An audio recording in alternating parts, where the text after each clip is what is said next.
سابق وزیر داخلہ محمد محمود علی نے تلنگانہ اسمبلی ایوان کی رکنیت کا حلف لینے کے لیے پہنچے BRS سربراہ و قائدین اپوزیشن کے چندرشیکھر راؤ کا استقبال کیا۔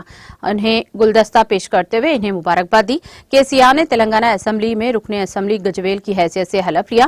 اسپیکر اسمبلی کڈیم پرساد کمار نے انہیں رکنیت کا حلف دلوایا۔